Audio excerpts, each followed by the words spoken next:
As if they don't have too much on their plates. The Kings of Combat Sports Podcast. Alex Greenfield. And wait, they'll talk about the things they did that day. They'll analyze the work of Vince and Triple H. Review-A-SmackDown. Review-A-SmackDown. Review-A-SmackDown. Review-A-SmackDown. Review-A-SmackDown. Review-A-SmackDown. Review-A-SmackDown. Review-A-SmackDown. Welcome, everybody, to Review-A-SmackDown, and the John Pollock paternity leave continues, at least for another few days.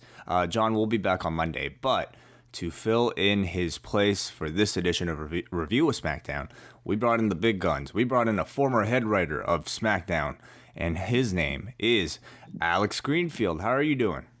I'm doing really good. Like, there literally could not be, like, if John is going to interfere in all of our lives by going and having a child.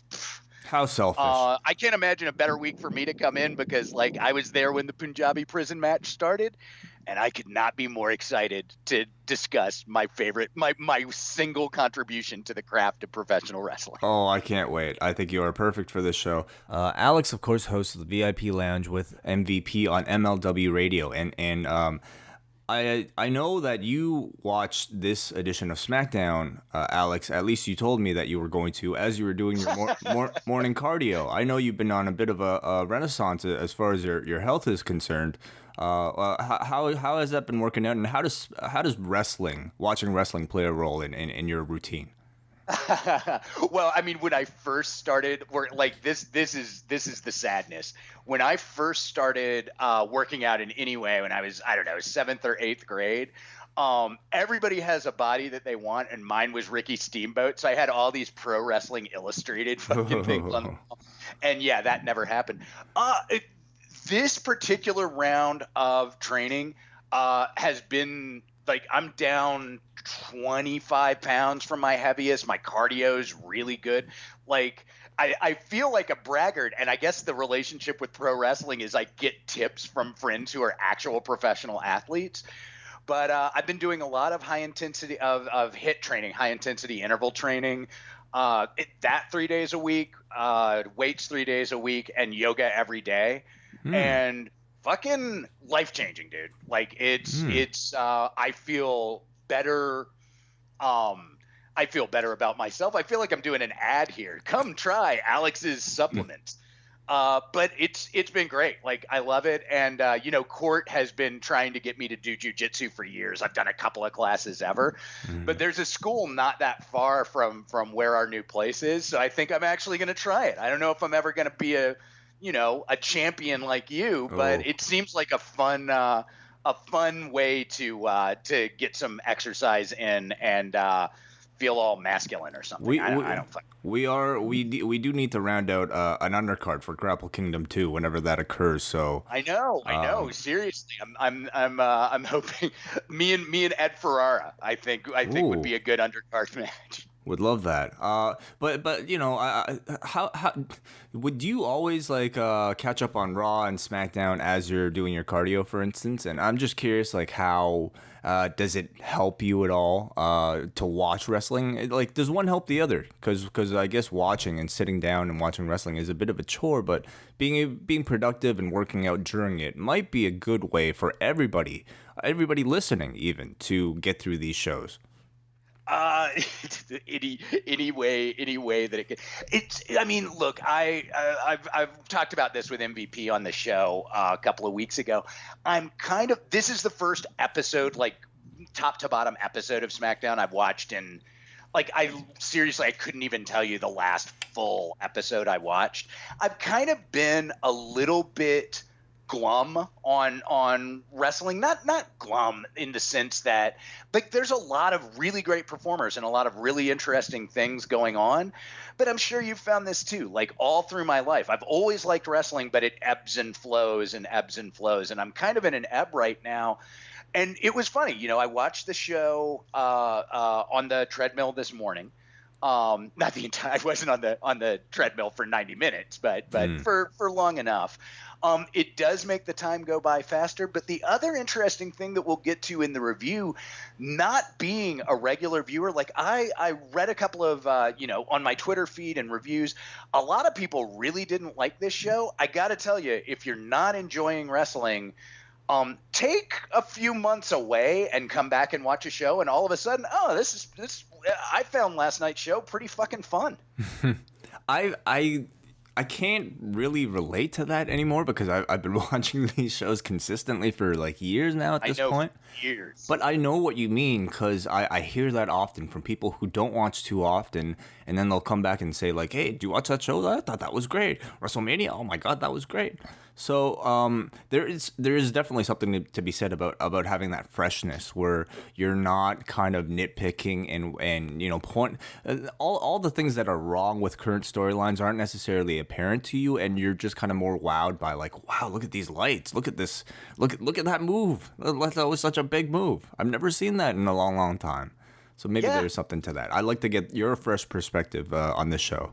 So I'll tell you, it's for me. I review with Robert Karpelis, WWE Creative-ish on Twitter. We review pay-per-views, WWE pay-per-views, whenever they are. So recently, every 2 weeks, more or less, right?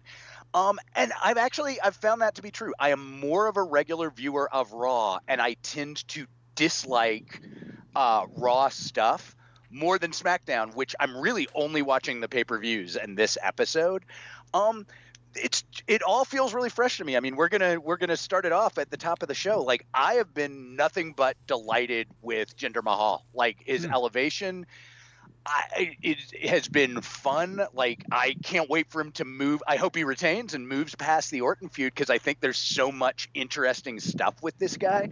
But dropping in as a viewer, it really does. It feels a lot fresher to me than it probably does to you, having watched these things develop for weeks and weeks and weeks and weeks. Well, let's head into the show right now. SmackDown is from Birmingham, Alabama. This was the go-home show for Battleground, which takes place on Sunday. And the first segment we see is the Singh brothers coming out, introducing Jinder Mahal. They all walk down to the ring where they've set up the Punjabi Prison.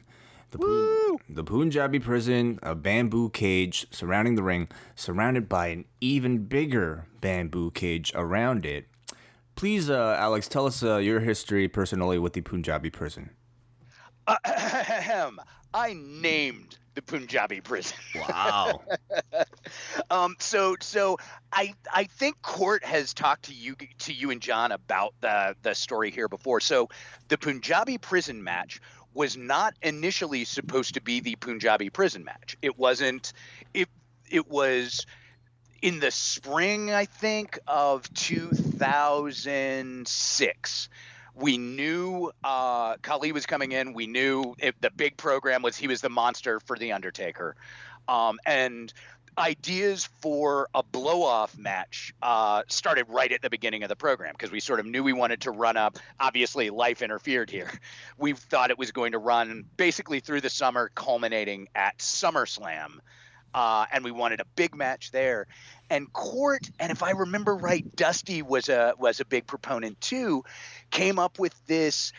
Have you seen any of I think it was called FMW matches out of Japan from way back in the day, like the early 90s, with, a piranha exploding bomb alligator death match, right? Like these really huge, preposterous death match sort of ideas. And Vince was shockingly open with that. So we went around and around and around and finally sort of settled on the broad strokes of this match idea, handed it off to Kevin Dunn, didn't hear anything, and didn't hear anything, and didn't hear anything. Months and months going by. And then, pardon me for forgetting his name, there is at least at that point, there was a chief sort of mechanical designer he would design like the sets for shows, and when they redid Hell in a Cell, like he actually did the engineering schematics, I think they're called. So we get the engineering schematic for the Punjabi Prison, which looked nothing like what we had talked about at all. It was more or less, there were a couple of little changes, but it was more or less the structure, the almost unshootable structure that you now get to witness, and we can talk about that there. Anyway, we see this. It's so late in the process and so much money. Like, I think we got the design as the actual structure was being fabricated. So it's not like we could bitch and complain and want something different. So we went with what we had. Vince decided, well, goddamn, we gotta brand this. What's the name of the match? And it was a SmackDown meeting. We were all sitting around the table and everybody was throwing out ideas. And I know Vince likes him some alliteration. So I said, what about a Punjabi prison match? And he does this thing that Vince does. He's on a chair that swivels at the head of the table in the writer's room. And he kind of looks away, and you can almost see him tasting the words in his mouth. He's sitting there, and he looks away, and he says, Punjabi prison. All right, let's do it. Next. And that was it. So my contribution to wrestling was Punjabi prison match. Beautiful. That was it. Wow. But yeah, it was nothing like what we expected. Obviously, my first Punjabi prison match at the Great American Bash that did not feature the Great Khali at all because of elevated liver enzymes and a false positive on a wellness test. It was big. It was Big Show. And all I remember is I'm sitting in Gorilla next to Vince, and the finish of the match was supposed to be, I think it was Big Show gets hurled out of the doors of the cage, and it was supposed to be this big explosive moment. And that cage is heavy. When a dude as big as Big Show leans up against it, and it just slowly opened, and he sort of toppled out. And it was the Great American Bash 2006, ladies and gentlemen. It was a show that appeared on pay-per-view, and 3 hours you will never get back. I'm curious to know what the, as far as you remember, what were the original ideas when you mentioned FMW and whatever? Like, what were the original kind of, what were you hoping that the Punjabi prison was going to be? I Court turned me on. Like, I had never seen any of that stuff. And these were early days of YouTube, so it's not like there was a lot available. I think he might have even brought in a tape of an FMW match that they did at some outdoor. It looked like a baseball field, maybe. But I think Foley and or Cactus Jack. Yeah, Terry Funk. And was it Funk? Well, I thought it was Gaijin versus someone from Japan, but I can't remember.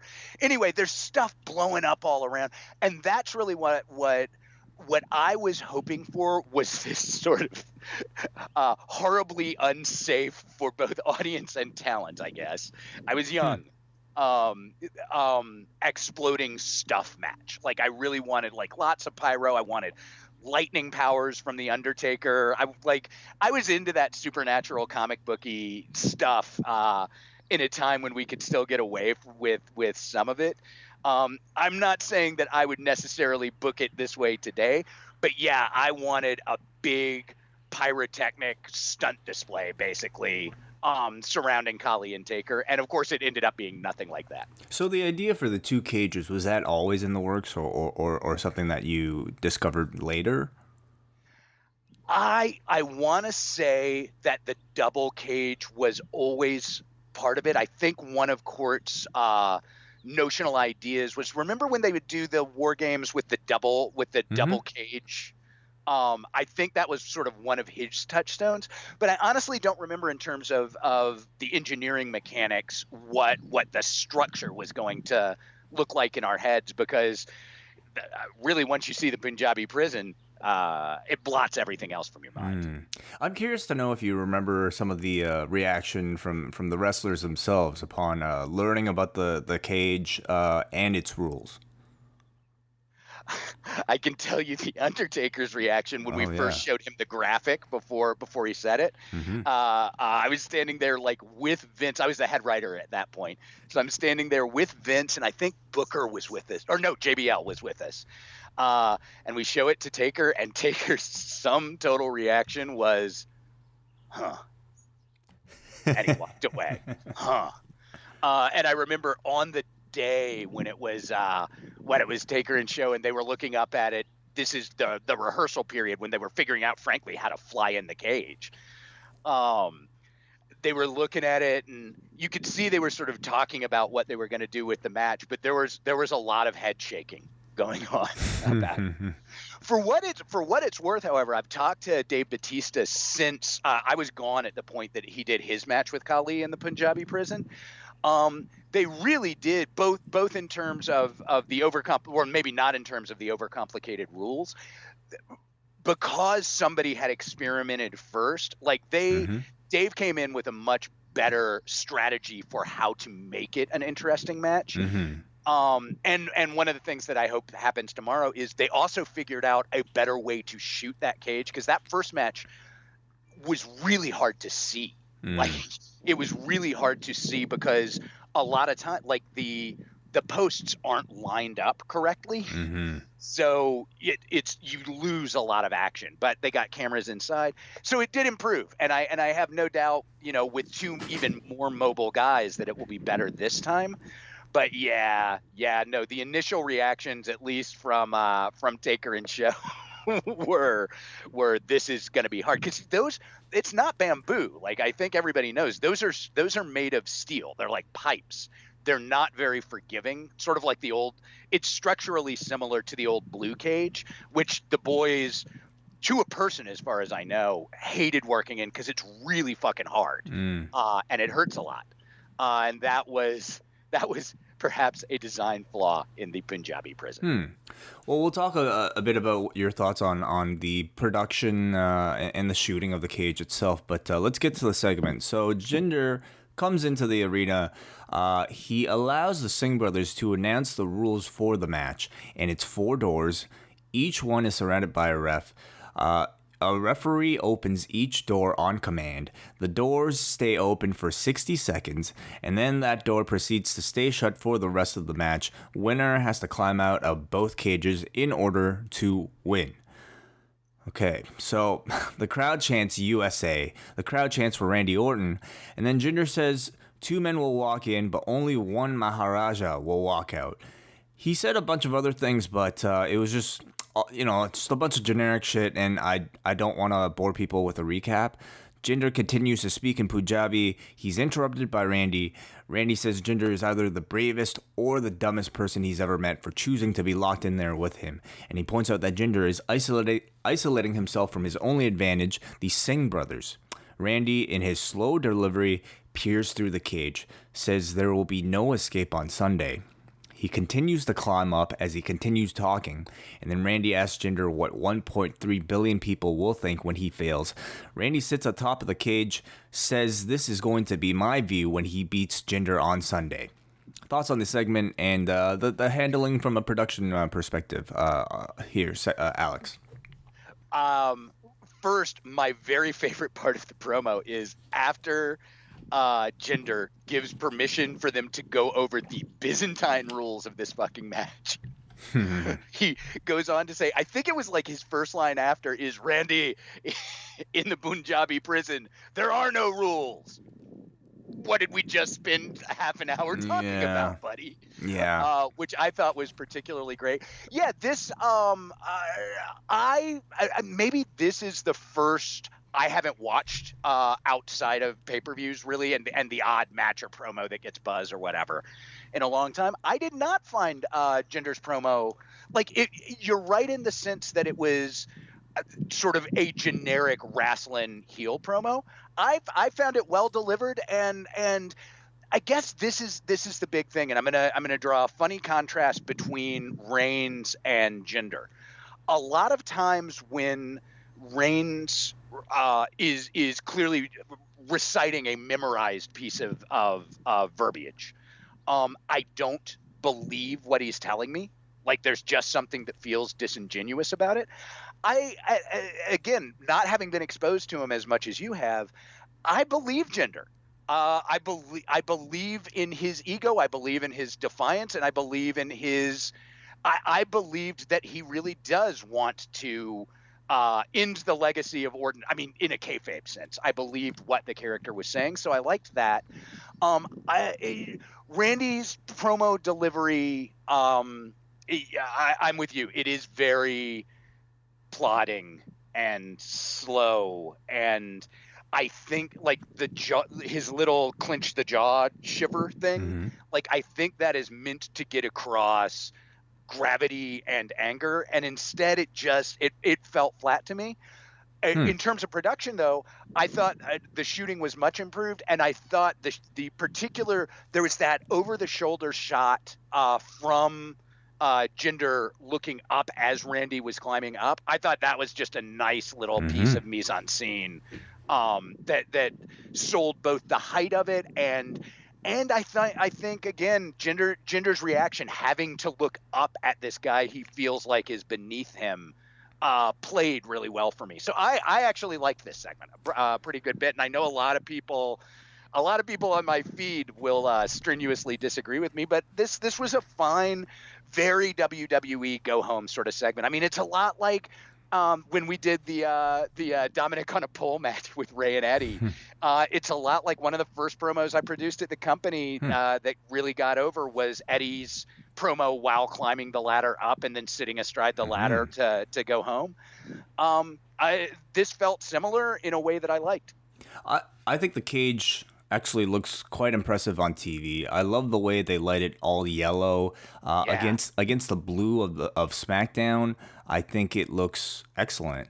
And I think we're in a disagreement about this Randy and Jinder thing because I actually thought the slow delivery was an advantage to Randy, and I loved how he was delivering the promo as he climbs up and just gave us a wonderful visual.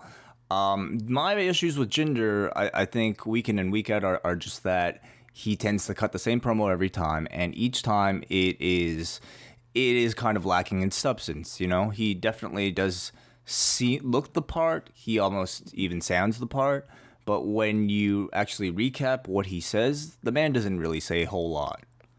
Yeah, I mean, I guess I think that does sort of rate into the this felt fresher to me if he's doing the same promo every week, because I haven't seen him do the same promo every week. So that's could well be an entirely fair criticism. Maybe when he's speaking in Punjabi, he's like saying all these, he's cutting like Ric Flair level promos. Who knows?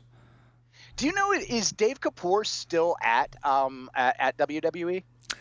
I'm not personally aware. No, I wonder when we were doing the program, Khali had nothing at all like Jinder. Khali had he wasn't very good at English. And Dave Kapoor started as a writer during the midst of that program, and obviously became, I forget what his on-screen name was when he was with Ranjan Singh. Ranjan Singh. So he ended up being that character. Obviously, Dave is not villainous in any way at all, but that character working with Khali as sort of a translator, whatever good stuff there was in the Undertaker program, a lot of that was because of Dave acting as a translator there. But what I would say is, if you're listening and you're not at WWE anymore, so you don't get in trouble, let us know. Like, I'd love, or any of our Punjab speaking listeners, I would love to see translations of what he's saying. I wonder if they're more localized or if they do have the same sort of, I am a heel. What was my favorite Jinder line from some promo recently is, I will beat tolerance into you. Like, I wonder if he's saying the same stuff. Perhaps you have a bigger appreciation for some of the nuances of some of these lines that Jinder speaks, but yeah, because he definitely does have good lines. But I'm curious to know what he says in Punjabi and, Hey, so do you have a prediction for the match? Obviously, I think we all feel like this experiment will continue, but do you think that this could be the best Punjabi Prison match that they've had? Oh, I mean, look, I am friends with Dave, and I did enjoy his match with Khali, and I like Khali a lot. Like, I'm not one of those who buries him. Like, he was fun to work with, and he was a good and decent guy. But his mobility is what it was. It would surprise me if this wasn't the best Punjabi Prison match, because, I mean, these are two guys with a great deal more mobility who can do a lot more things inside the cage. and schmozzing around out of it. I think this will be the best one. Whether it's good or not, like it's a funny program. I haven't felt a lot of the first match was really flat for me. The second match was better. I'm hoping this is the best of them because, look, it's a cliche to say at this point, when Randy is on and invested, he is one of the best, smoothest workers on earth, period. When he's not very invested, it's tedious and it needs more dives. I hope it's the invested Randy, and we'll only know that on the night. But in terms of prediction, yeah, I think through some nefarious shenanigans, Jinder will go over and move on to the next program, which I'm actually intrigued by. Like, I don't know if they go right to Cena or like, there are interesting programs with a lot of guys on the SmackDown side that could be a lot of fun. I mean, look, I say let Jinder carry for a while and help get some guys over. Like, we'll talk about him in a little bit. There's something to Gable and Jinder doing like a TV one pay-per-view program in the fall for one of those throwaway pay-per-views. Because I see nothing like Gable. Gable is going to be a very big star for a long time, I think. All right, we move on with the show. We got up next Jimmy Uso taking on Kofi Kingston. This is, of course, following the now infamous rap battle the two teams have had. Did you watch that, Alex? Yeah, I watched. I know. Well, I mean, you know this. MLW. I've worked with Wale on the Wale Mania events. I like the guy. So I watched it for that reason, if nothing else. That was a segment that came this close to being so bad it's good for me, but didn't quite cross the line into good, because by the end I was like, I'm ready for this to be. My favorite part of that segment was on Instagram, Kofi realized he'd misstated something. The hexagon. This Instagram of becoming aware of it, and just the look on Kofi's face as he realized that in front of the entire world he'd just been an idiot was priceless. That was my favorite part. He said a stop sign was a hexagon. Oh yeah. Yes.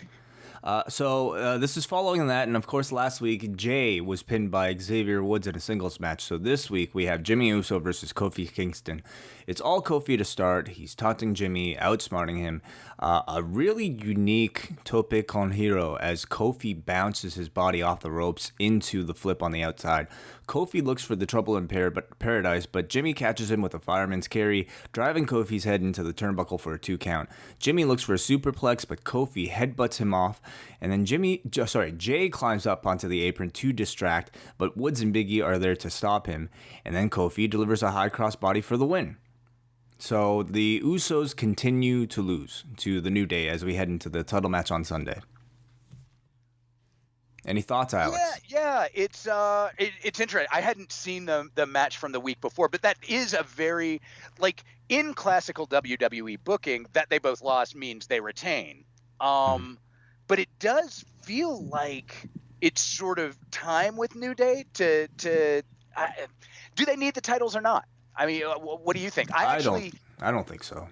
No, I don't either. But what do you do with them if they can't beat the Usos? Who, again, I'm not really advocating for their losing, because, again, having only seen them on pay-per-views and a little bit on social media, I really kind of dig their heel personas that they've come into. I feel like they've really found interesting characters, and I kind of don't want to see them lose. This is a match that's tough for me to predict. I feel like in the room, it will depend on Vince's whim on the day, because I think I could construct a pretty convincing argument for both sides to win. I certainly hope they continue with the Usos, because I think they're just starting to find their personalities, and they're just starting to show them off to the audience. The New Day, like we've seen, I think, on Raw, they're a team that doesn't necessarily need the titles in order to flourish and gain attention. But I feel like since they've been on SmackDown, they haven't necessarily been the same team that I think they were on Raw. And what I mean by that is, like, I feel Raw is a bit more of a conducive to kind of that live party atmosphere that the New Day seems to convey. SmackDown, maybe a little less so. Maybe it's just, it's a bit more, I guess, of a serious playground. And personally, I want to start seeing some. I don't want to see a breakup because I think we've seen enough tag teams break up recently, but I would like to see some dissension between the members and have them actually sell something serious and negative happening to them. They've lost multiple times now to the Usos, and maybe there's some tension amongst the group. I feel like they need to kind of explore that aspect, perhaps. Yeah, I like that. I wish you were on my team back in the day, and I'd had the New Day and all of that. No, I think you're really onto something there. I think maybe you're right. And what I'm identifying is there's a dissonance between the New Day's presentation and you're right, a little bit more serious, athletically oriented SmackDown universe. I think there's a really interesting story to tell if, you're right. Maybe it's not a big pyrotechnic tag team breakup, but if they lose to the Usos, there's a pretty interesting segments to be had in them saying, oh, we have the best run of any tag team in WWE history. But it's not working anymore. Is it maybe time for us to it's not that we have to be enemies, but maybe it's time for this thing to have run its course. And you can, Woods, I would think, would be the one to say, no. Big E, who's been on the brink of being a solo star before, has a pretty convincing argument for, I'm going to try this on my own. I don't know. I think there's a lot of cool storytelling. Yeah, so does Kofi. Well, Kofi, at his age, you can do a real convincing argument of, look, this is maybe my last shot at going the distance on my own. And again, I don't think anybody really wants to see them actually break up. I think they're all way better together than they are apart. But the tease of it, I think, could make for some interesting storytelling. For sure. Up next now, we go to... I like that. Book it. Let's send it. Send it off. Tweet Vince right now, please. Shane is backstage with the women of the roster minus Carmella. Shane wants to decide who amongst them will have a competitive matchup tonight. And Charlotte wants to fight Lana. Natalya says, no, I'm fighting Lana. And then Becky wants to fight Lana too. So Tamina comes in and to Lana's defense and says no one is fighting Lana tonight. Natalya suggests Charlotte versus Becky. Charlotte says she won't fight Becky, reason being because Shane wants a competitive match. Becky says, excuse me? Charlotte says she's beaten Becky every single time. She's just saying. And then they have this friendly rivalry thing. And of course, Shane makes the match, Charlotte versus Becky tonight. Recap of the Kurt Angle Jason Jordan reveal from Monday. The announcers react to this with great seriousness, like they've all been treating it since Monday. Thoughts on the Angle, Alex? Wai, I have some news for you. I am your father. Oh boy. Shocking news here on a random review of SmackDown. So I did not watch it live. I have some friends. I knew this was coming, so it was less of a shock for me. But look, it's sort of sublime wrestling silliness. I feel like at some point, maybe Vince was homesick one day and in 1988, and he saw a soap opera, and the soap opera plot of the day was reveal father. Maybe he was watching Springer or something, because he never does like long lost twin or whatever. Like that's a little harder to carry off. Yeah, I mean, it's not Mr. Kennedy, or actually it turned out not to be Mr. Kennedy. It was not Ragamuffin. What was his name? It was my. I have no idea what you're talking about. Leprechaun. Hornswoggle. Hornswoggle. Yes. What did you say? What did you say before? It was like Leprechaun. I don't know. I couldn't. Ragamuffin. Ragamuffin. I did pitch a Ragamuffin one time. Any rate, it's Vince likes the reveal of the father, and this is, I don't know, it's fun and funny and silly wrestling stuff that that I don't have any problem with. And look, if we can get to a place where we have a tag team match where Jordan and Angle come out both wearing little red cowboy hats, I will just be the happiest man in America. I think that'll be great. Renee Young speaks to the former partner of Jason Jordan, Chad Gable, to get his reaction on the news. Gable says he found out with everybody else, and then says a little heads up from Jordan would have been nice. It's funny that Renee was the one conducting this interview.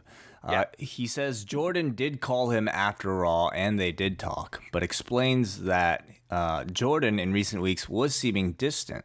And Gable says now that Jordan's explained what he was going through, he understands why Jordan was. He says he'll continue to support Jason Jordan.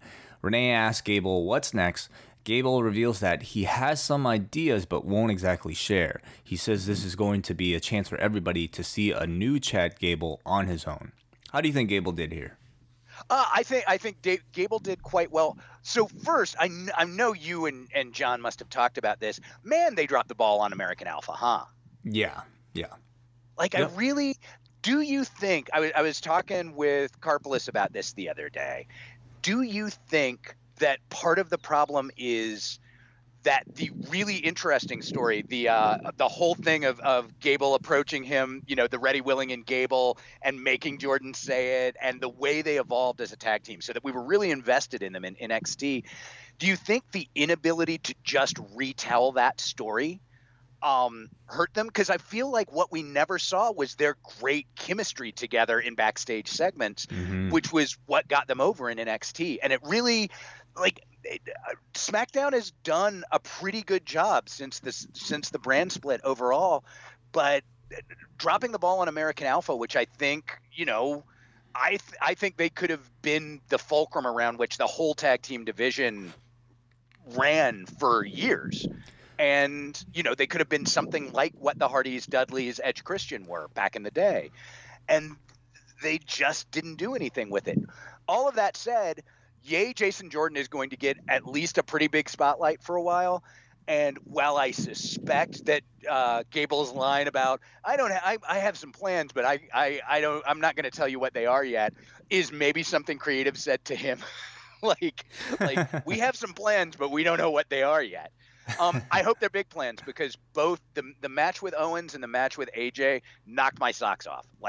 Really, I went out of my way to watch both of those, and Gable has chemistry with everybody, and the way this little dude can hit much bigger guys with those throws is ridiculous. I'm totally with you about American Alpha. I think that is kind of part of the problem with this whole NXT system that you have now, where you have something that is supposedly, done to supposed to serve as a developmental system. Yet I think they also try to recognize it as if it's something that everybody is watching week to week, and I think it's simply not the case. Even if you just simply look at the number of subscribers, it's not the case.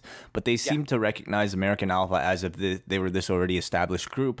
And never really gave us an introduction at all on the main roster. I'm sure that didn't help. And I think also not really allowing these two to have those kind of great matches on the pay-per-view. I don't know if they, not allowed is the word, but they simply didn't. They didn't have these kind of like the matches with the Revival. Sure, exactly. They didn't have these attention-grabbing performances that I think they needed to have on the main roster. It's similar to, like you said, the Hardys, and Edge and Christian, when they were kind of faceless, personality-less teams, but they had to have that Terry Invitational Tournament tag team ladder match to get everybody to notice them, or ladders.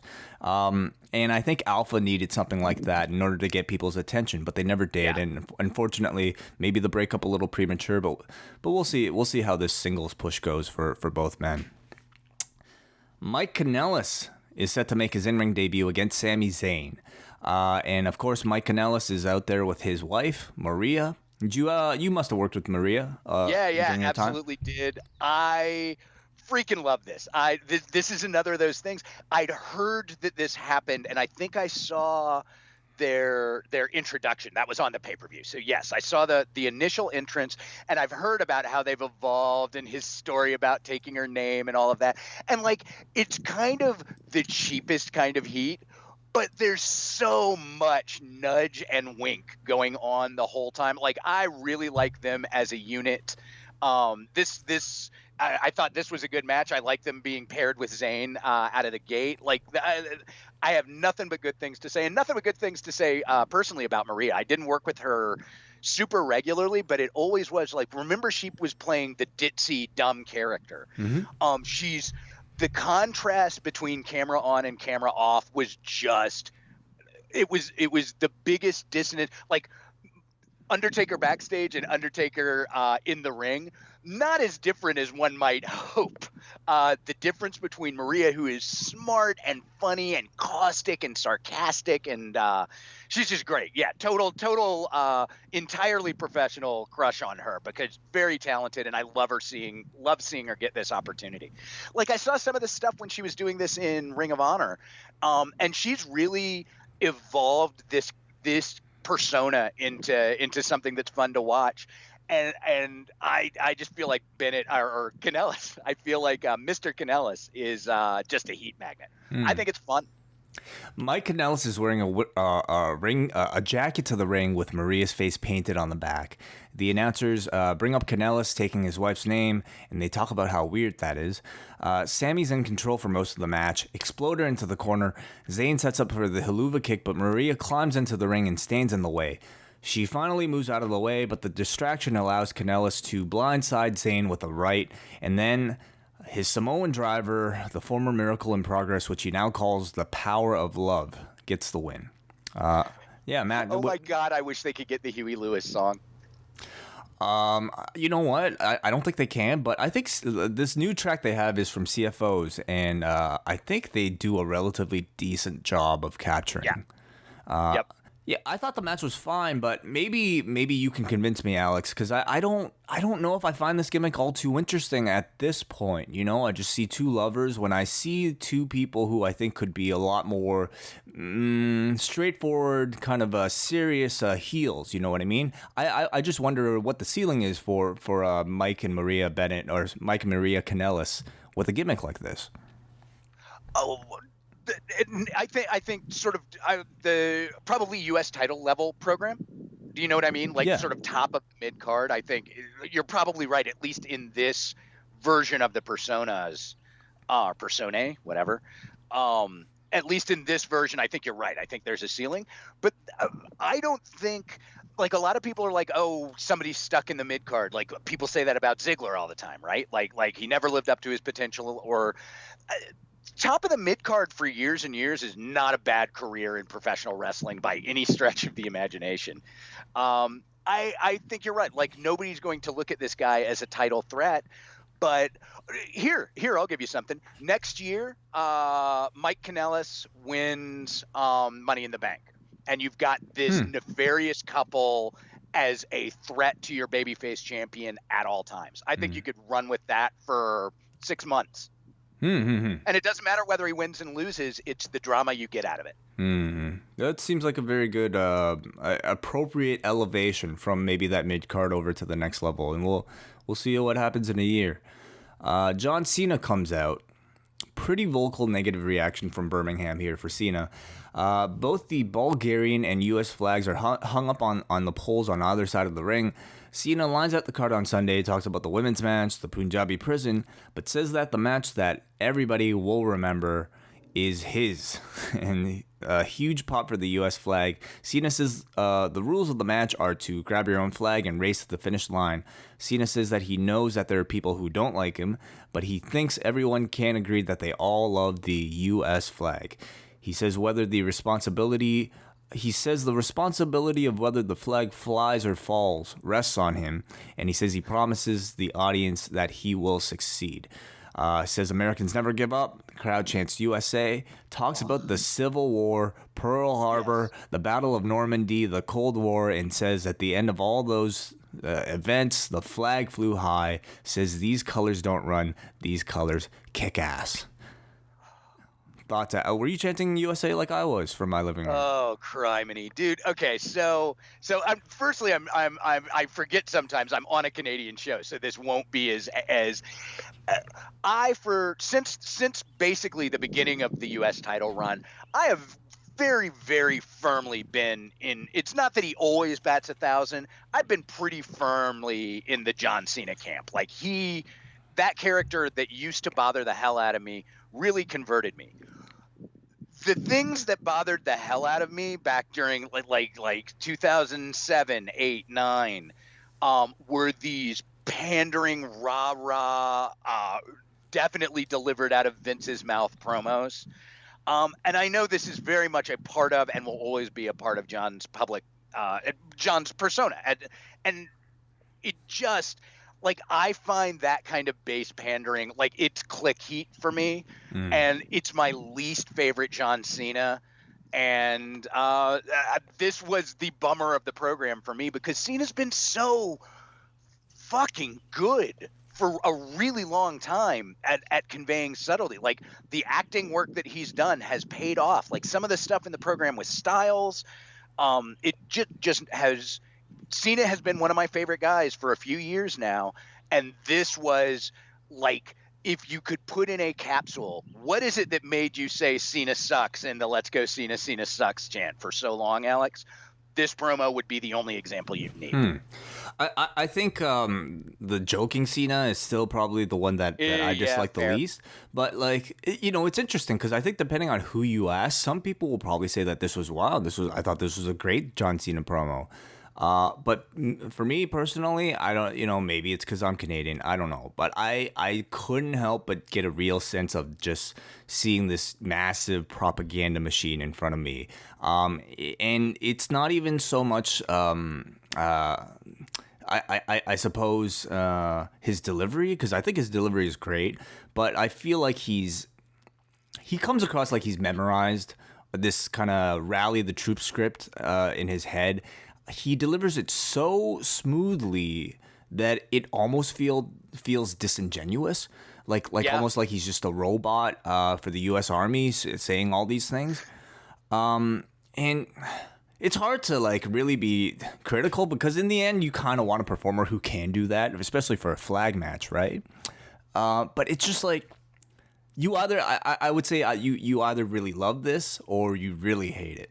And I think I'm more towards the hate, where it just seemed to go on for a long time, and it's like I felt like I was almost being hypnotized here.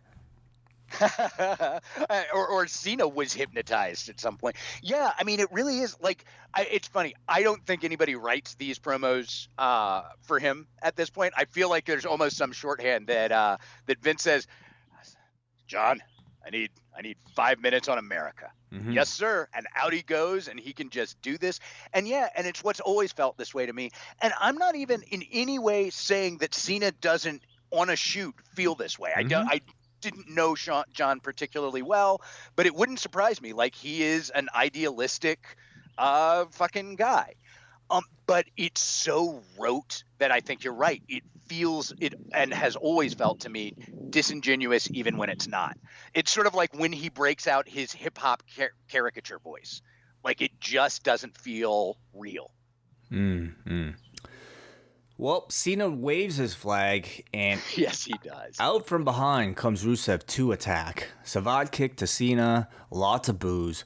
Rusev applies the accolade, but Cena uses his strength to stand up, fights out of it, backs Cena off into the turnbuckle. However, Rusev still holds on to the accolade, proceeds to lower Cena back down. Cena, with all the power of his country, tries to power out again, but Rusev still holds onto it, and eventually they do the pass out finish here for Cena. He does not tap, he passes out, lays down in the ring. I quite enjoyed the post-match here. I think, if there's something to be said, it's that even the anti-Cena crowd at the start of this segment couldn't help but boo this anti-American and feel bad for Cena by the end, I felt. Yeah, I mean, it's great manipulation. Like, it feels, I swear they did exactly this with Hogan and Volkov back on one of the Saturday night's main events. Sure. Back in the day, I think for a flag match, like in a go home for a flag match. It's familiar and it works, and if it ain't broke, don't fix it, I guess. Yeah, but we're also in 2017. Yeah. But then again, you look at the reaction and you're right, it does work. But I mean, if we're having thoughts like this, I can't imagine that other people watching at home don't also feel the same way. Is there a way to update something like this so that it's a bit more palatable for 2017 eyes? And you're I think you're 10 years younger than me, right? You're 32? 33, yeah.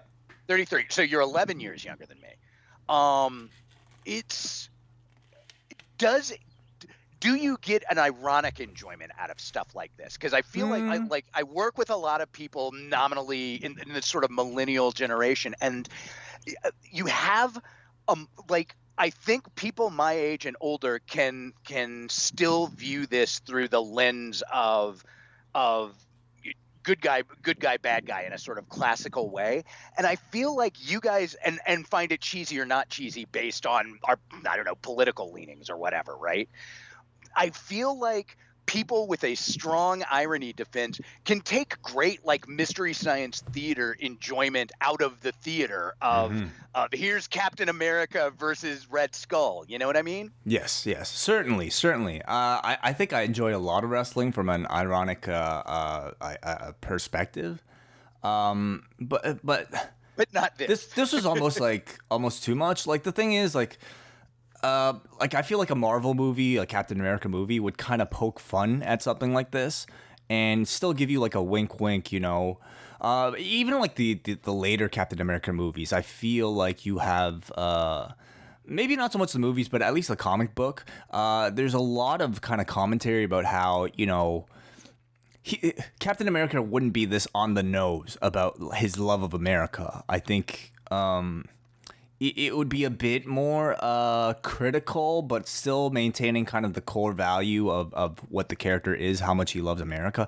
This just almost like you said, felt straight out of the 80s without kind of any mention, I would say, of maybe a sort of a more complex opinion of the current political climate. Not to say that this is even the forum for it, but it just...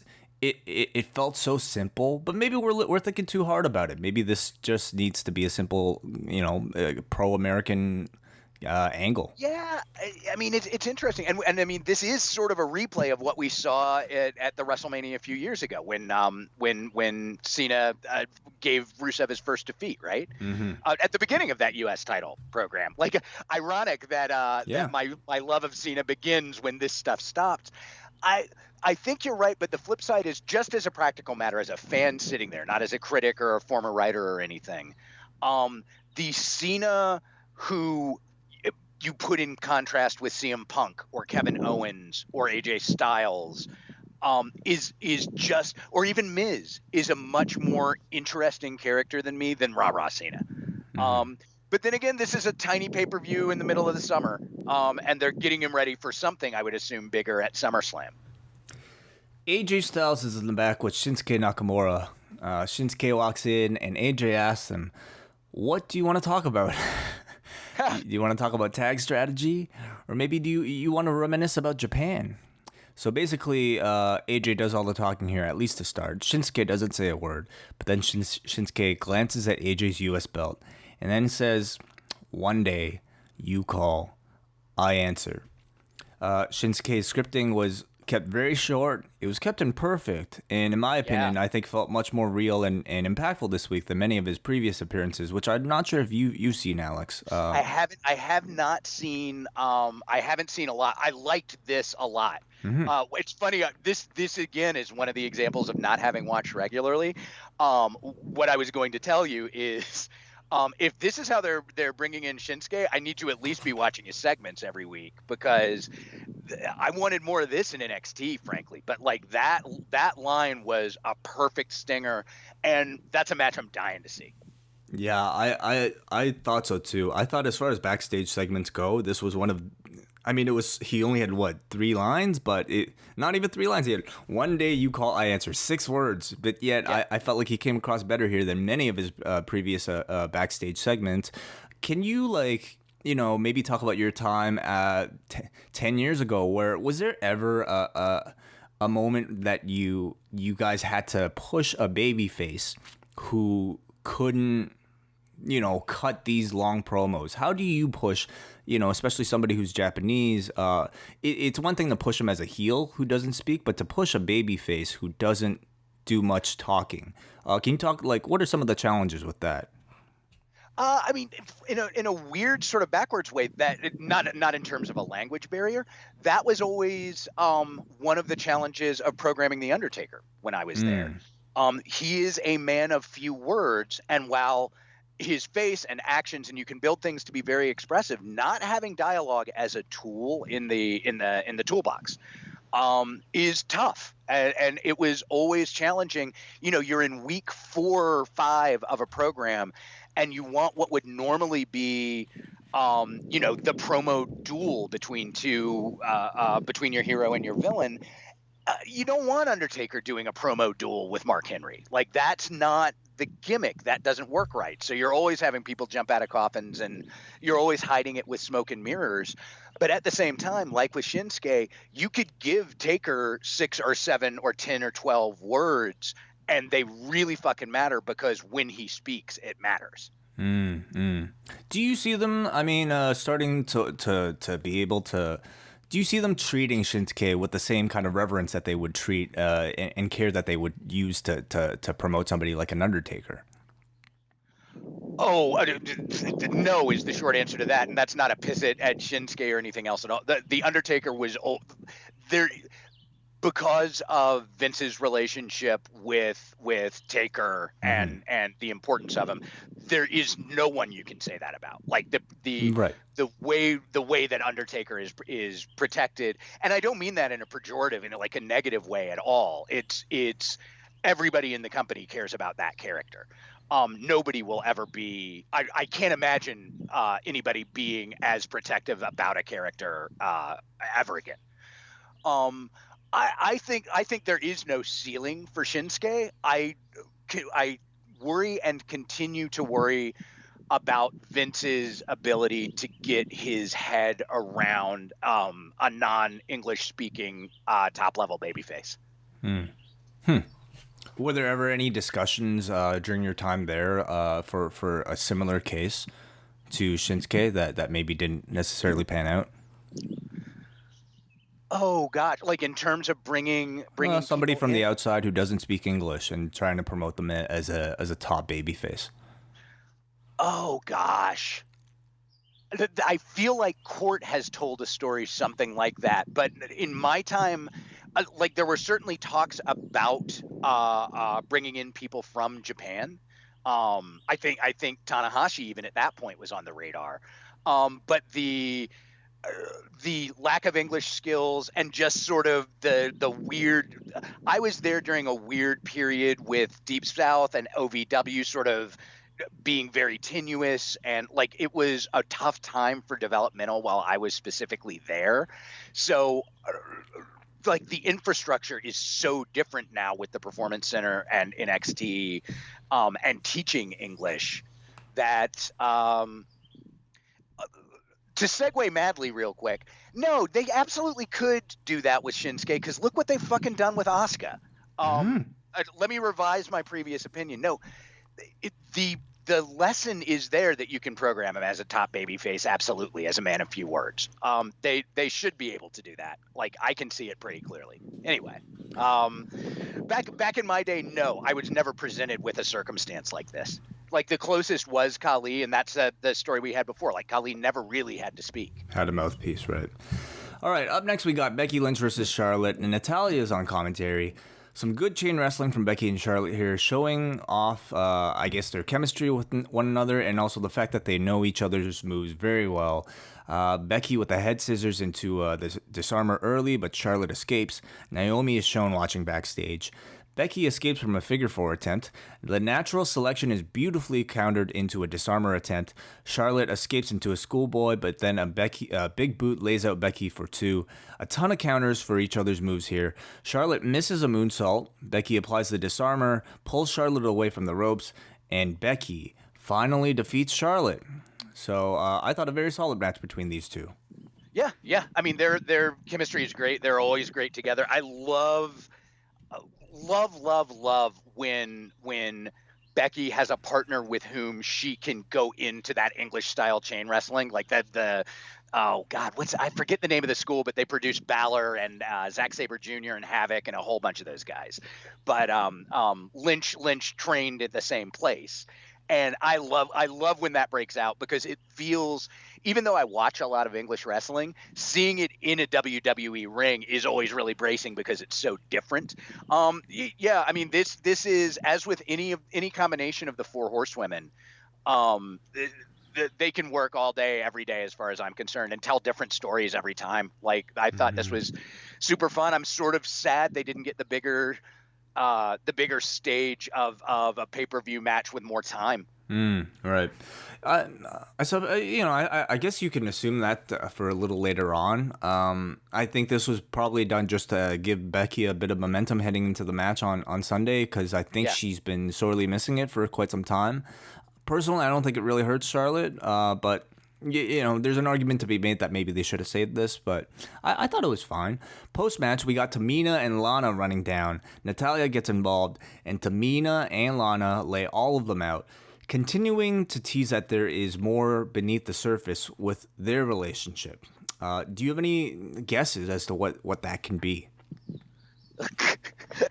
I've given this a lot of thought this morning. Way. A lot of this is the thing about not watching regularly. I just figured they were a faction, like in a video game. Do you know what I mean? Like, sort of randomly tossed together. On the surface, I mean, villainy. Yeah, I guess in wrestling you don't necessarily need too much explanation. Yet they've been teasing that there is something deeper and I guess more substantial between these two than I guess is typical with these things. So we'll see. Well, intrigue. Oh, well, maybe I will have to start watching, because who knows what could be happening. All right, we got Renee with the champion Naomi backstage. Naomi says that she won't be defending the title on Sunday, but she'll be the first to congratulate the winner. She looks forward to facing the winner at SummerSlam.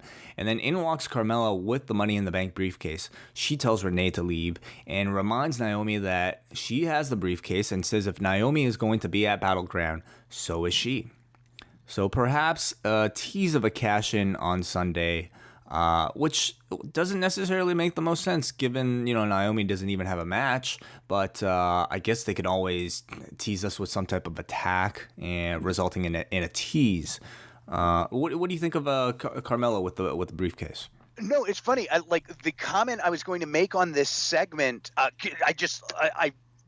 sort of had lost a thread. I was like, that's that sensible way. What is her match? Because clearly, if she's threatening a cash-in, Naomi must have a match, right? But no, apparently not. So this segment makes less sense in retrospect, even than it did originally. I like, as always, I like Carmella being a threat that looms over the champion, but it just doesn't make any sense if she doesn't have a match. The Fashion X-Files are up next, and we get a parody. I love these segments. We get a parody intro complete with rip-off X-Files music, the font, and the tagline, "The truth is not H." Amongst other Easter eggs, and feel free to chime in if you spot them, Alex, but on the wall is a photo of Scotty 2 Hotty with a string linking him to the boogeyman's mouth. So figure that one out. That's partly my era too. I'm gonna have to really work on this one. Breeze is wearing a red wig, and he asks Muldango if he's still on about this case of who attacked them from backstage. Muldango says, "Don't sully my search for Tully, Agent Scully." And Tully, of course, is their stick horse who was abducted last week. Yes. A lot of thought packed into all these lines. Bree says there are no ghosts nor aliens, and tries to convince Muldango to look into this thing called science. They hear a ghost sound and peek behind a curtain, but it's just Aiden English warming up. But then a light shines onto the two from the ceiling, like an alien abduction. Bree says, "Muldango, you were right. They're here." Bree says he's ready to meet E.T., and Alf and Max Moon. And then the delivery man appears with the box. The delivery man says, I hope you don't mind I turned the light on. And then they play a game of what's in the box a la the movie Seven. Yep. And it's Tully's severed head with a note that reads Battleground. And they say that this will end on Sunday. What did you think of this, Alex? I loved it. This will not shock you, knowing me, in the least.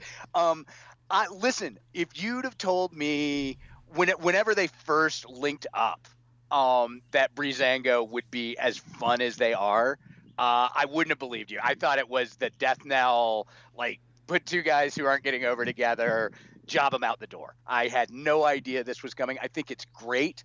I think it's weird that they're both baby faces because it seems like the natural conflict that would be worth a lot of good television would be them in the New Day, right? I thought this was great. I thought so much was packed in. It was a lot of fun. This was what episodic wrestling television's silly segment, because I think there's always room for a comedy segment in a fucking 2-hour show. This is what that kind of thing should look like. It was really fun. I agree with you. I thought this was a good week for Breezango, and I think maybe taking like detailed notes for these segments gives me a bit more of an appreciation, because they really do pack in a lot into every line, into the background here. These get a lot of traction online on Reddit. And I think they are certainly done for replay value, where people can spot little things here and there. I totally didn't notice this guy. Like, I have to go back and look, because I didn't even realize until during one of the cop segments. I just never really paid attention to the background, and then somebody pointed it out, like froze a GIF or something. And I was like, oh my God, they packed so much in there. For me, just the references from what's in the box to The Godfather to, all of the references that they just packed in there, like whatever the team coming up with that is, deserves a bonus. Mm-hmm. How these segments, I suppose, like, how far do you think they plan ahead with these things? And I mean, how much time does one typically? I would imagine that these are all filmed the day of. Yeah, that's what I was sort of wondering the same thing. Like they're filmed in the arena. I would assume like they're shooting these at 3 p.m. With as much complexity as these bits have, I'm guessing it's at least as much work as like some of the more complicated things we did with Trish and Mickey when I was working on that program. We had some pretty complicated sets, like the Temple to Trish and Ashley in a box. What's in a box being a running theme. And those were usually planned out probably 2 weeks in advance. Yeah, certainly you could tell a lot of pre-production. I mean, most of the work, I suppose, goes into the writing of these things.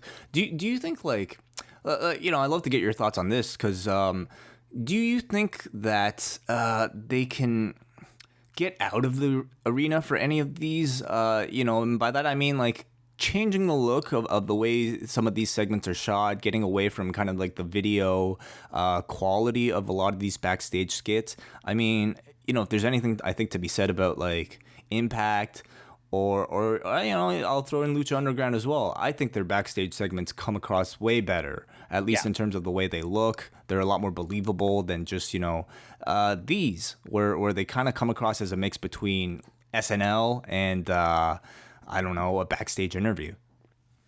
It's an interesting question. I would like them as a general rule. I would like them out of the arena more. And I know, like, part of the problem there is, you're fucking the live audience a little bit if you do segments outside the arena. But they're not in the arena for segments like this. No. But and here's the second thing. I'm not sure I agree that it's right for these guys, because there is this sort of baked into their cake, like they are in the fiction, in the kayfabe, they are producing these things. So it's sort of supposed to have a low tech feel. Like, I wouldn't want it to look if they went outside the arena, I wouldn't want it to look more high tech than remember the skits. What's his name? Long Island IC. Zack Ryder. Yes. Yeah, the Zack Ryder YouTube series. Yes. Like, you can get out and you can do some fun stuff, but it's always got to feel like these two doofuses are running this show. Good point. Good point.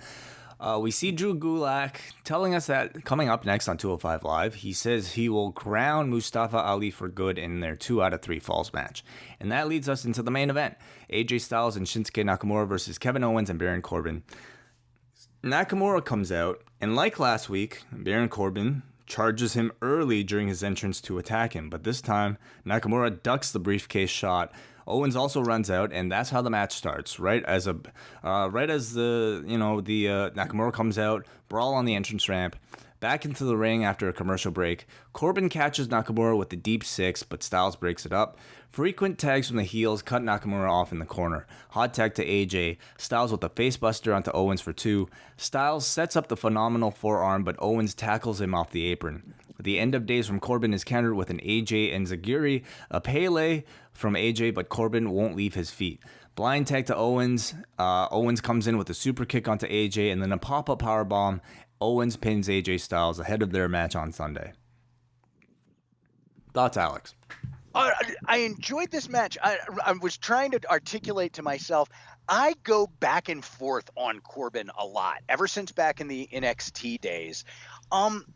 Like, this is weird when you're talking about a match featuring 3 of the greatest workers on the planet and guys who, between them, all elevate the people they're with.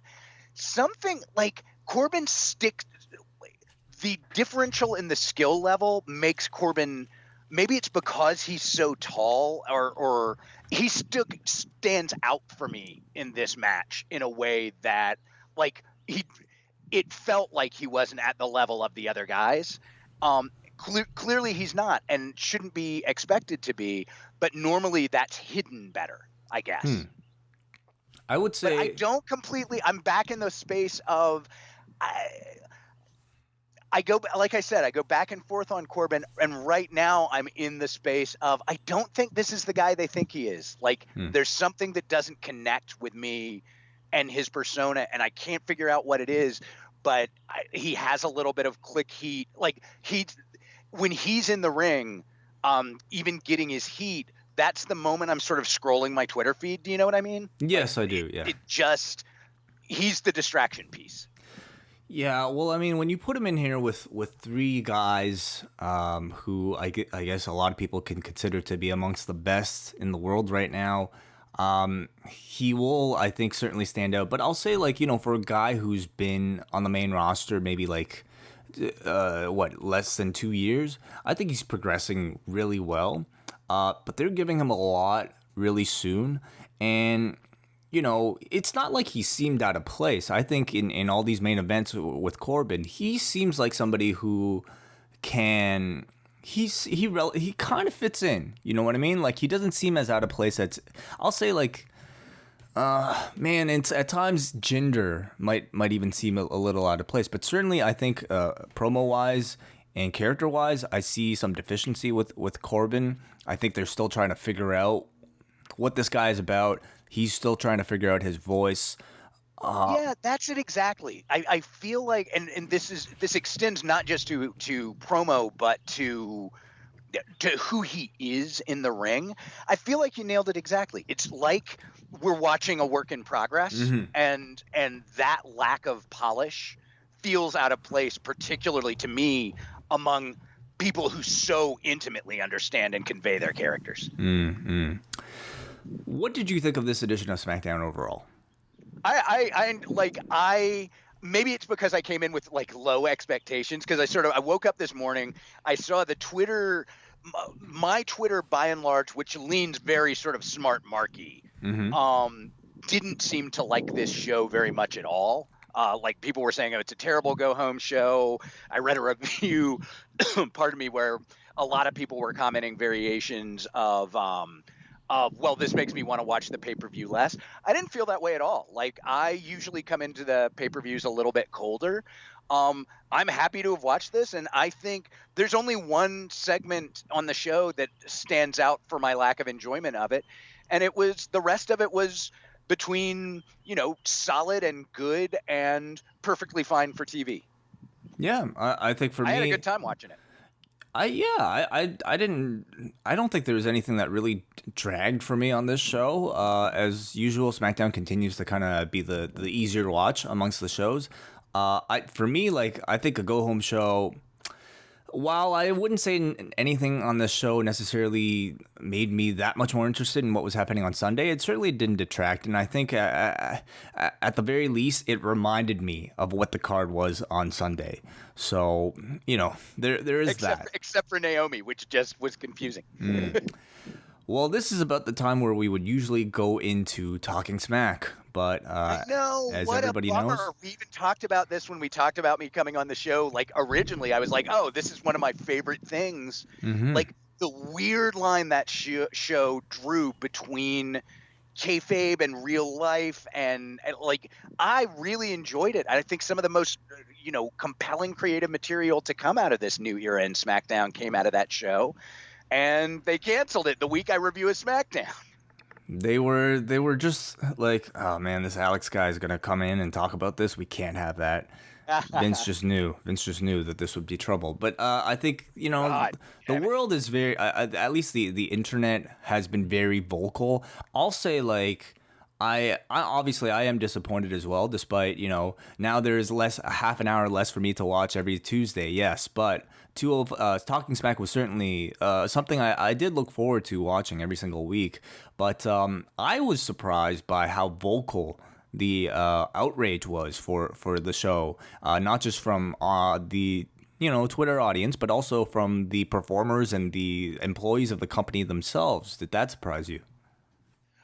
It's always a little surprising. I was most taken with Owens and what's the little guy's name? Ellsworth's in character. They did this very tricky thing of burying the show in Renee while clearly saying, because of the persona I have, it sucks that this is going away. Yeah. I thought those were clever. I'm always delighted when talent stands up to management. But yeah, it's a bummer. Have you read anywhere? Do you have any sense of why they canceled it?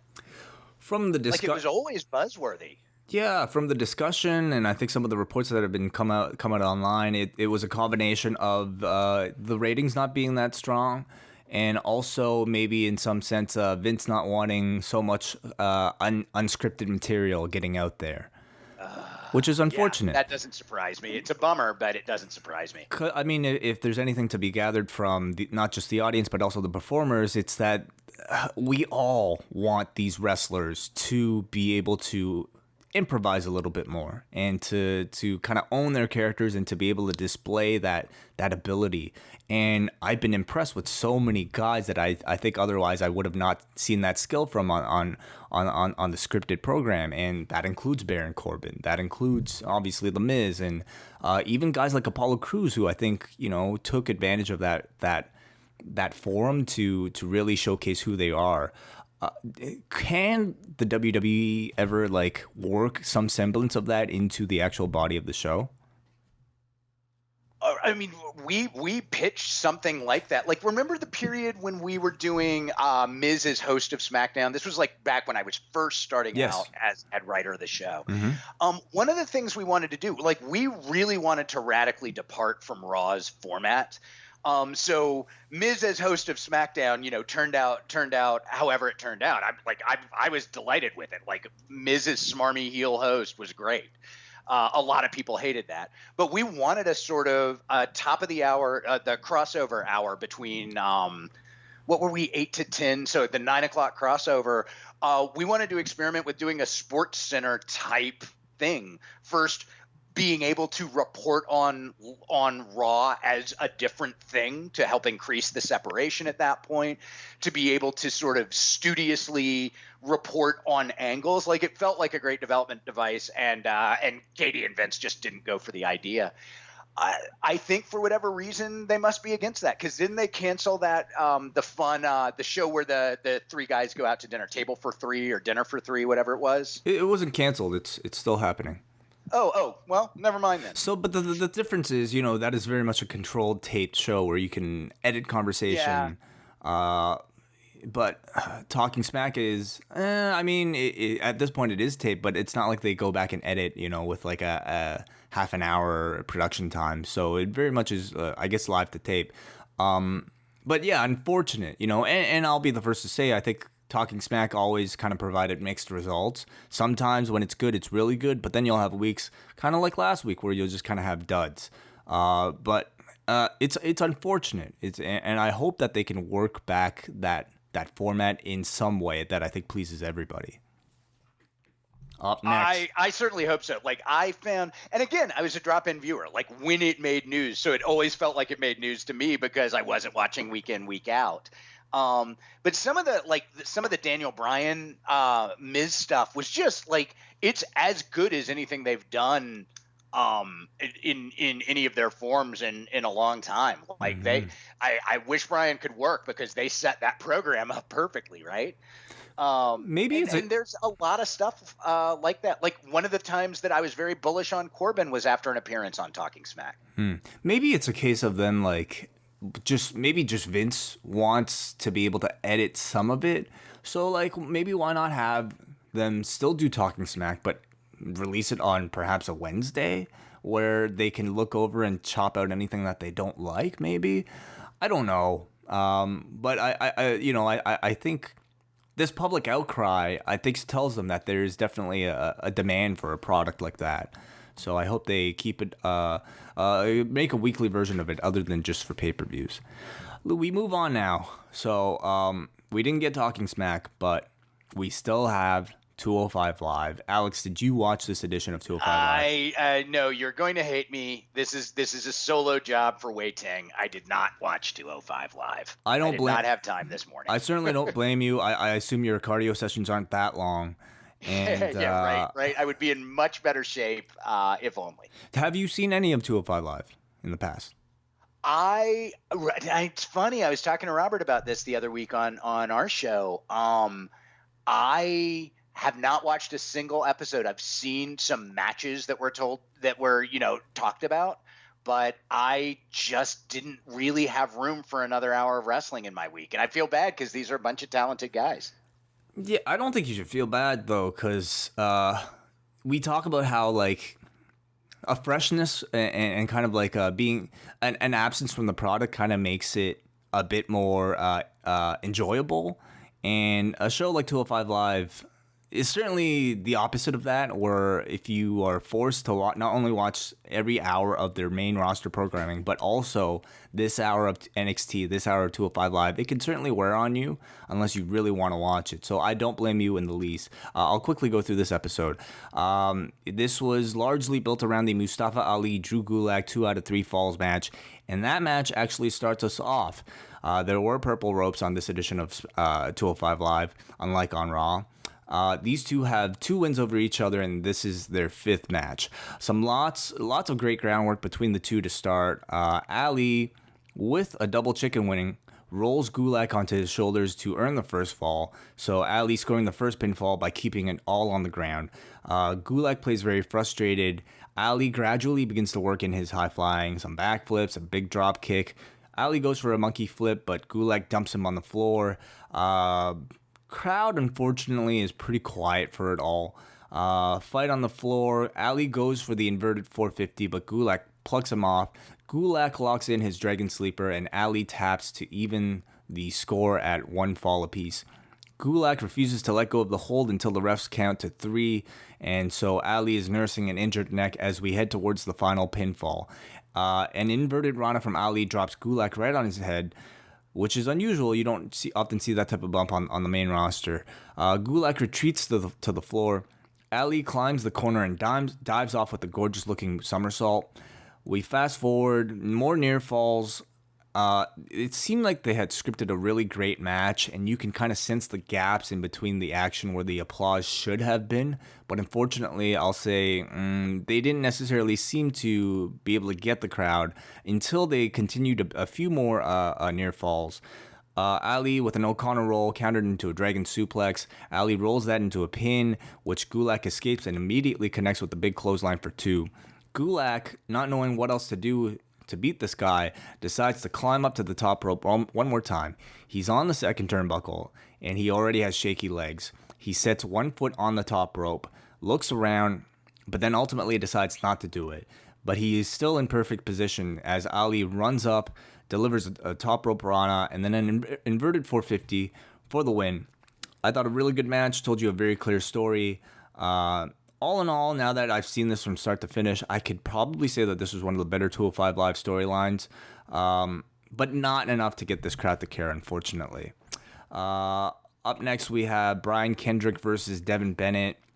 Kendrick is working a program with Jack Gallagher right now, and Devin Bennett happens to be from Manchester, which is the same hometown as Jack Gallagher. So Kendrick keeps asking Bennett if he's proud of Gallagher, who he calls a clown. They have a match that Kendrick just dominates, keeps asking Bennett, are you a fighter or a clown? And he beats this kid up.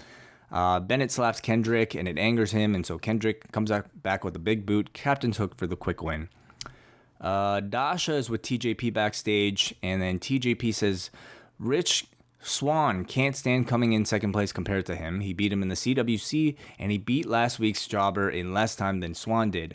And so TJP offers another challenge to Swann, says next week, let's have a tag team match where you pick an opponent, or you pick a partner and I pick a partner, and blah, blah, blah, blah, blah. Tozawa versus... I'm gonna interject one thing here because it was one of my favorite montages you've ever done. So do they still say TJP every 12 seconds when this guy is on the air? His name is TJP. TJ Perkins no longer exists. TJP.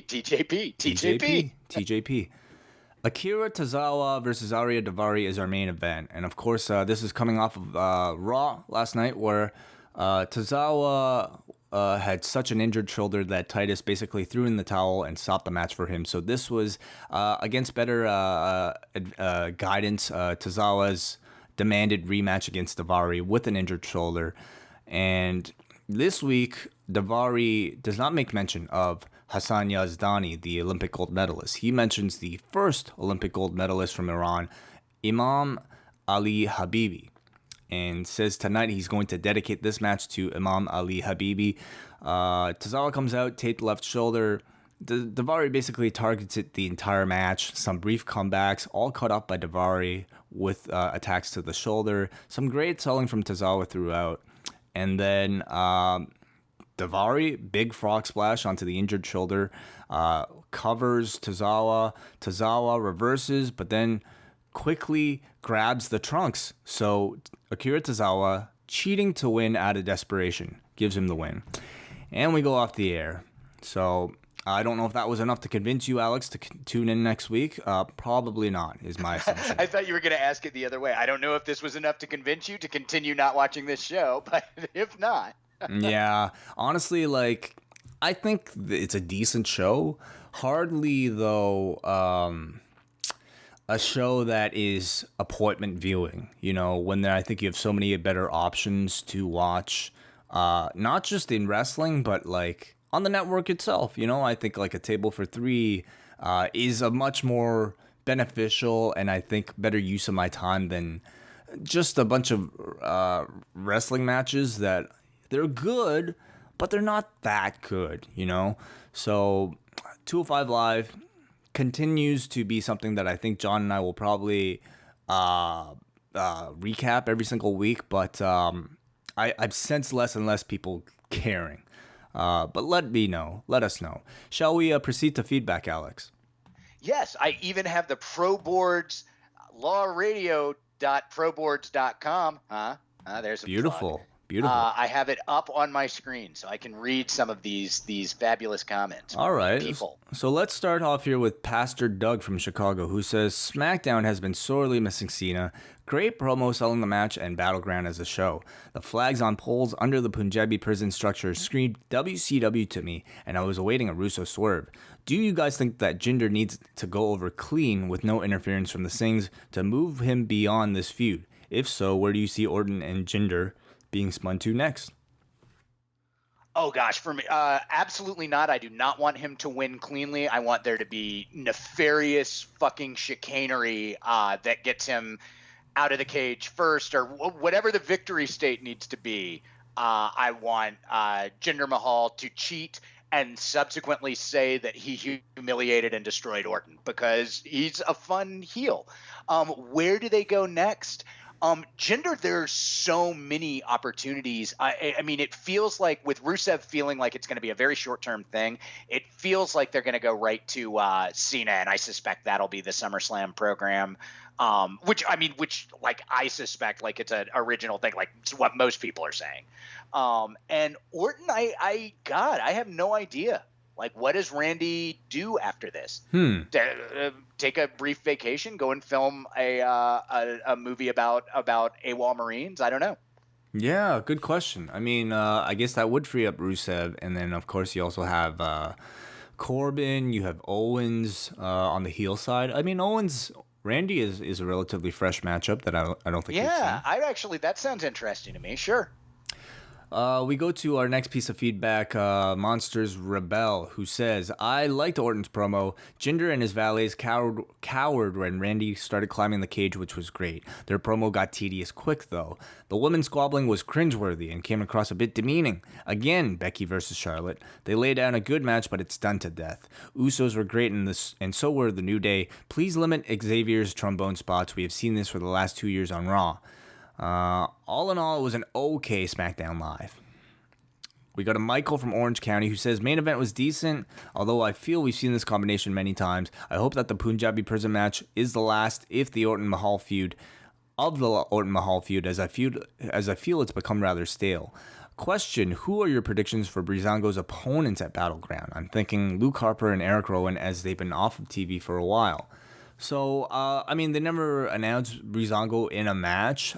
They did announce some type of conclusion to this mystery. But who do you think ultimately becomes the target of Breezango that will be revealed at Battleground? I mean, it must be Big Cass, right? He just goes around knocking people down backstage, right? Ripping horses' heads off. Wow. Maybe. And well, it does. I mean, it fits with the background, the story background. Sure. No, because I'm so drop in. I don't really even know the nature of the mystery. I mean, I have no idea. I have no prediction. Basically, they're making their rounds of like trying to figure out who the people. So I'm trying to make sense of it myself too. People have trashed their locker room. People have been responsible for laying out, I guess, Tyler Breeze, and then now somebody has stolen their stick horse's head and killed their stick horse. So we know it's not the the Ascension. We know I think they ruled out the Colognes being the culprits. So really, they're kind of running out of tag teams. It's not American Alpha. Maybe it could be Luke Harper and Eric Rowan teaming back up. But kind of an odd fit for those two, right? Yeah, I'm like, these are masters of real violence and they're cutting off horsey heads. Yeah. My prediction is that the reveal is some preposterous comedy bit. It's been suggested that it could be Tyler Breeze himself. At this rate. Oh my God! If they do it and they totally do the Sixth Sense ending where they do the montage and it was him all along, or the Usual Suspects. Perfect. Oh, okay. So maybe Tyler Breeze is dead and none of this is real. Breeze was dead all along. Wow. And Breezang and Fandango was Kaiser Soze. Oh my. Finally, we got Aditya from India who says, I'm not excited for the Battleground pay-per-view. Mike Kanellis versus Sami Zayn should have happened at the pay-per-view. Charlotte versus Becky was a waste and easily a big women's pay-per-view match, probably for WrestleMania, given for free. With Charlotte losing, do you see her turning heel and winning the 5-way match? And did you all watch the Indian version of the fake Punjabi Prison match? Let's talk about that first. I don't know if you're aware at all. No, I didn't even know this existed. I've got to look it up. So if you go on YouTube, there exists more than one wrestling promotion now. I use the term wrestling loosely, but essentially it's backyard wrestling of these kids in India doing backyard wrestling and, acting out like their favorite WWE superstars, complete with like entrance, complete with a ring, like a makeshift ring, and complete with fake Punjabi prison that they constructed themselves out of bamboo. And that's awesome. It is so awesome. And what's great is that they will use audio from like an actual WWE event. So you'll have like little snippets of like Jim Ross calling a specific spot. You'll have the actual impact of the sound of them hitting the mat. These things are just hilarious. So that sounds awesome. Yeah, no, I'm going to look it up today. That sounds great.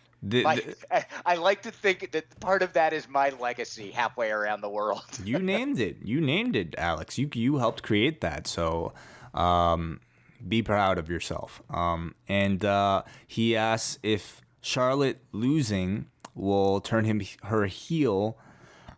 I don't think so, simply because they've it's a relatively fresh babyface turn, and I think you can get some mileage out of it. They're also not really like it's a friendly rivalry, I sense, and so who do you predict heads into SummerSlam against Naomi?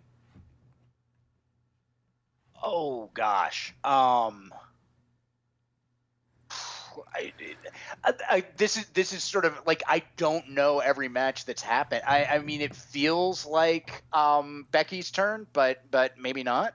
I think I'm with you. I don't know. I don't have a strong feeling. Yeah, I mean, Charlotte and Naomi, they kind of did. They certainly have room for another. But I feel like it's kind of time for Becky to get that shot.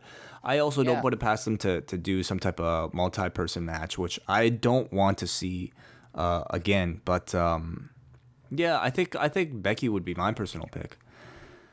And that is it. That is it. Thank you for sitting through all this with me, going through all this with me, Alex. I know it's a big sacrifice of your Tuesday evening / Wednesday mornings. But if people wanted to hear more of your thoughts on professional wrestling, where could they go? Well, they could go to the MLW family of podcasts. I'm so bad at this. As you know, the half man, half amazing, international balling superstar guy, MVP, and me do a podcast on Sunday nights called the VIP Lounge, where we discuss many things. We actually did discuss wrestling last week. We sang the praises of Samoa Joe and Brock. So we do talk about wrestling sometimes, but also politics and liquor and marijuana. I don't know. But you can listen to that. I also do every pay-per-view. I join Robert Karpelis in the MLW Writers Room, and we talk about the pay-per-view in a way similar to the way Wai and I just discussed an episode, except with two cantankerous Jews. And you can follow me on the Twitter machine at Alex D. Greenfield. And I will throw out one more plug. We at MLW are going to put on a wrestling show in Orlando on October 5th. Tickets go on sale this Friday. I can't tell you anything about it except that we're going to tell you about an awesome main event and some really cool stuff. And I'm really excited. It's the first time I've done anything actually in wrestling in a decade. And I hope a bunch of people come out and visit with us in October, because it's going to be a fun night. So there you go. I'm looking forward to this. This is the MLW one shot, of which I know Wale will be a part of as well. Yes, correct? Indeed, he will. And your role will be to write the show and also, I guess, to help produce. We're staying away from writers in the traditional sense. Yeah, I'm gonna be producing some vignettes with some of the talent we're working with, and generally like Court's really working an old school like Gary Hart approach to booking. So we're trying to in a weird sort of way to experiment with old school after having come through sort of the big creative machine of WWE. We mostly want to have a bunch of fun with our friends and work with some of these younger guys who are just knocking my socks off. So I think it'll be a fun night.